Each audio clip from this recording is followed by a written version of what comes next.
Hey, thanks so much for joining us for the Girl Talk podcast. My name is Carol. Alicia. And I'm Trisha. And we're just getting together to kind of talk about some things that are going on in our own lives, maybe that you can relate to as well. Now, I am a single parent in the traditional sense that I don't have a husband and I am parenting a little girl on my own. But we got to talking about this interesting situation that you, Alicia, found yourself in. Yes, my husband travels a lot lately, and recently he was on a 10-day trip internationally, so communication was a challenge. He was going to bed when we were getting up in the morning, and there was a week where I had... my daughter had a book report due, 217 pages to read in 1 week, and write a book report in the same week on a paper bag. And I didn't have a paper bag. Wait. She had to write the report on a paper bag. On the paper bag. Not write a report on a paper bag. Right. The report. For a 250 But you know what? It was so crazy that's what it seemed like. I was like, bag? The only thing that would have made it worse is if it had been Science Project Week. yes, that would have thrown me over the edge completely. So at our prayer meeting, I was talking about this, and I just asked for prayer for the weekend, for me to get through it, for me to help my daughter and not have stress, and how are we going to do this? And I think I was a little overwhelmed, and everyone could kind of tell I was stressed. I was trying not to be, because I think that's one of the things we do is we try to just do everything and hold it all together. But I was like, could you just pray for us? And after the meeting, Troy came up to me and said, hey, do you have a paper bag? And I'm like, I don't have a paper bag. I just don't have it, but I'm going to go get one. I'm going to go to the store. And he's like, but do you have to go to the store? I said, I don't actually have to go to the grocery store. It's one of the things I did tackle this week is I got all the food for the week. And he's like, okay. And so I went back to my office, and like 15 minutes later, he showed up in my office, and he had 3 paper bags. And that's cool. A caramel macchiato coffee with the caramel drizzle and whipped cream. And like I almost started crying because it was just the nicest thing. He stopped what he was doing. He went out and ran an errand for me. And it wasn't the biggest thing. I would have figured out how to get to the store. Sure. I really would have. But even later that evening, I was driving my kids around doing errands, and I passed the store, and I thought, I don't have to stop at the store. I don't have to figure out, do I leave the kids in the car? Do I take the kids in with me to the store? They don't want to have to do one more thing. I didn't have to do it. Yeah. We had the paper bag, and I had that great coffee. So you had the energy to complete the project. Yeah. So it would that stayed with me all day, just the kindness. And it's the one less thing I had to do. Because even though, as I said, I could have gotten the paper bag, it was that straw on top of all the other things that I had to try to figure out how to do.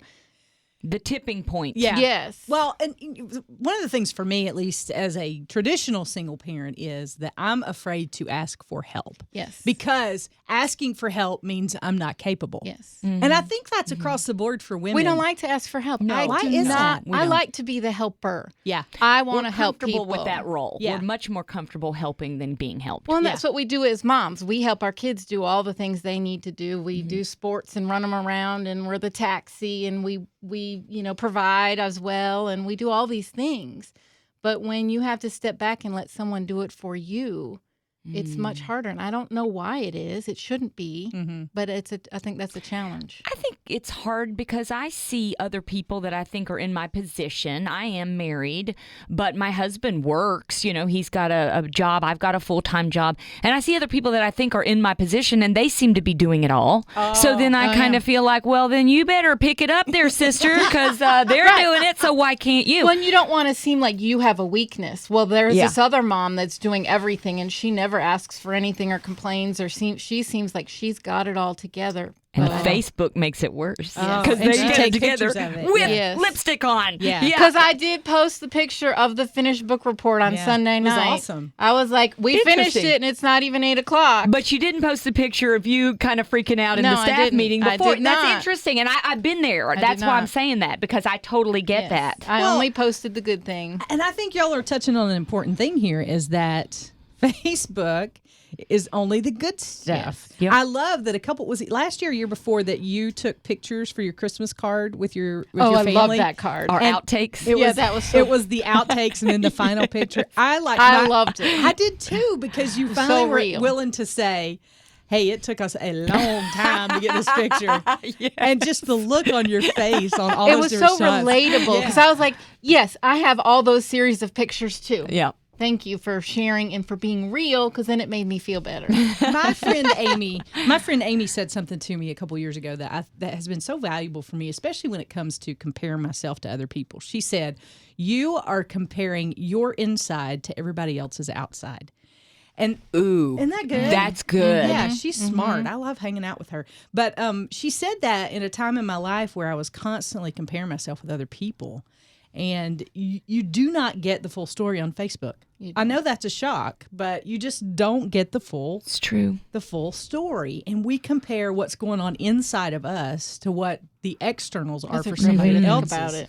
life. And I think that encourages us not to ask for help.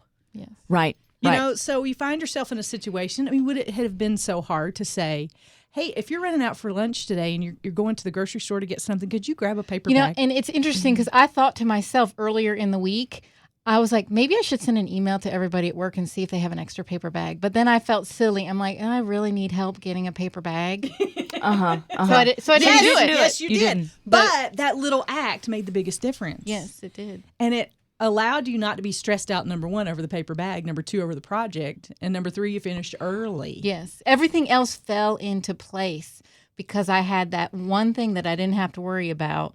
And then everything else was kind of like, okay, now we've got Wow. that behind us. We can work on this and we can do the next step and Yep. do it all along the way. This week, I saw somebody post, I don't know if it was a Pinterest pin or I don't know where it was from, but it said, we want to be the kind of women who straighten somebody else's crown without telling them it was crooked. Yes, I saw that. I That saw was that great. too. Yeah, I yeah. love that. Yeah, and I think that's what we need to learn to be as women. Instead of comparing ourselves to one another and be in this place where we aren't safe, because I think so many times we aren't safe in the circles of friends that we keep. We're all trying to one up each other, and we need to create that safe space to say, here, let me straighten your crown without telling you why your crown is crooked and 10 reasons why your crown won't be crooked if you do this, this, and this, you know, because honestly, I mean, Yeah. can we just be real about this? All of our crowns are crooked. Yes.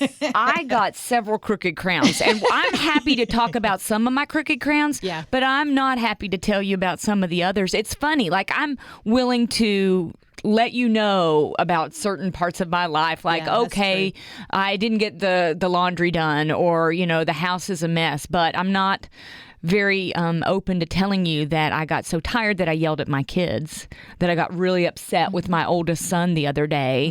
He said, I hate you to me. And I was so mad. Like, I can't even believe I'm saying it now. It hurt me so bad. I was like, well, I can't share that with someone, even though it was a wound. And hearing that maybe other people's kids have told them that before would make me feel better, but I couldn't share that. And I'm sharing it with you all now. I don't know why. Well, it's like I have found when I have Because you're safe. Because Yes. it does feel safe right now. Yeah. Well, and I've found when I have opened up about something like that, I've had situations like that, and if I share it, someone will say, "Oh yeah, this is what happened to me," Yeah. or then this is what happened to me, and then you find out everything's happening to all of us. We just don't talk about it, and when you do, it makes you feel like I am not the only Thank you. one. Yeah. Well, look at the Me Thank Too you. movement Yes. that happened. I mean, there were tons of people Oh, yeah. who have suffered with the effects of abuse for a long wouldn't time say anything. and wouldn't say anything. And because one person was brave enough to stand up and say this is wrong, they jumped on that bandwagon and said, yeah, me too. And it was just a simple little thing. But I think that is a broader overall thing for women. I don't think we need more 3-step programs to tell us what to do. I think we've got plenty of those. I think we just need to hear somebody say, oh, me too. Yeah. You know, you need to Yeah, hear somebody yeah. say, I yelled at my kids the other day. My son said he hates me. Me too. Well, and you're not Yeah. a bad mom. Right. It happens Oh, yeah. it's happened to all of This us. is You're making not me a want to bad cry. mom. Thank you. And it's true. Yeah. It's true. It's true. And we don't talk about it, and so then the more we don't talk about it, the more you feel like you have to hold it in because you are only looking at Facebook and seeing the good things, and then Yeah. you think, well, what's wrong with my family? Why can't Right. we be more like, the Joneses? X, Y, or Z. Yeah. Mm-hmm. Yeah, and I think too, it's when we let it live inside our head, it grows so much bigger than it really is. or at least that's the case for me. That's a The sort good of the perspective. secret hiding of it makes yeah. it feel worse, more Yeah. profound. Wow, that is Well, an we interesting shouldn't thought. be embarrassed about things like this, or there shouldn't be shame in things happening in families, or dealing with children, or feeling overwhelmed. You know, I feel like there is. I don't want to say it because, oh, what are people going to think, or am I not a good parent because I don't have it all together? And I think that we shouldn't feel that way. We shouldn't have to feel that way. So what do we do? Like, how do we grassroots start it out? You know, I think one of the things is doing a podcast like okay, this. we're trying. You know, yeah, being yeah. honest about it and saying you're not the only one, and we want to come here to straighten your crown and to say, "Girl, you're doing better than you think you are," and you can't compare your insides to somebody else's outsides, and you know, just continuing to be a safe place where you can come and bring all your junk and unpack it in the living room of the, you know, of that safe place, and be willing to. This is why I say everybody in the world needs counseling. Everybody in the world. Oh, for sure. You know, I've been in counseling for years, and that doesn't say anything about my counselor. It says something about about how fouled up I am. But you know what? I think we all need that safe place where we can go and say, "This is how I'm feeling." And I need somebody to speak truth to me. And that's another thing. We're all so afraid to speak truth because it Yes. won't be popular. You know, some of the best friends I have are those that will speak truth, even though sometimes it makes me mad and it frustrates me and I don't want to be around them anymore.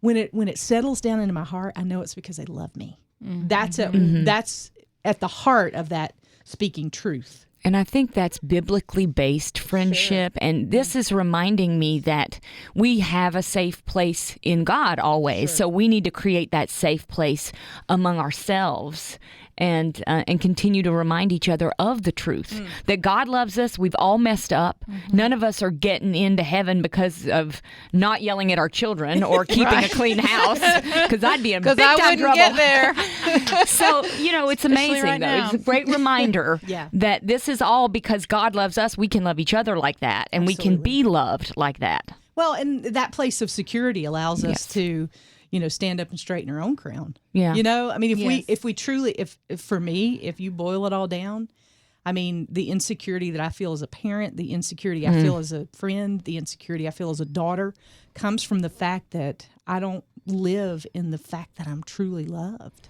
That I have to somehow make up for that deficit. I've got to prove to you that I'm good enough to love.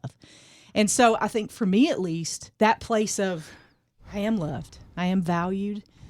God created me for a purpose. He created me on purpose. I'm not an accident. You know, going back to some of those truths that we've wrestled with our whole lives, and really living from a place of truly being loved would change everything for me. Everything. It would. Yes, me too. You know, so I think Hashtag me too. Yeah, exactly. So I want you to know that this is a safe place. We want to communicate with you. If you've enjoyed this podcast, if you want more like it, all you got to do, I'm going to just give my email address because that's probably easiest. Perfect. Carol at 1069thelight.org. If you'd like to communicate with us, give your thoughts, you're always welcome to chime in. And coming up, we're going to have more topics. We're going to hash more things out. And if you find that valuable, please let us know. Share this with your friends. We would love to have, we might even have some special guests on the podcast. That would be fun. Sounds fun. We might even invite you if you're Yep. an expert Yes, that would be great. on not yelling at your kids. You're welcome. Straightening crowns. Help us. Exactly right. We love you, and we want you to know you're valued, and we hope you have a great day today. Thanks for listening.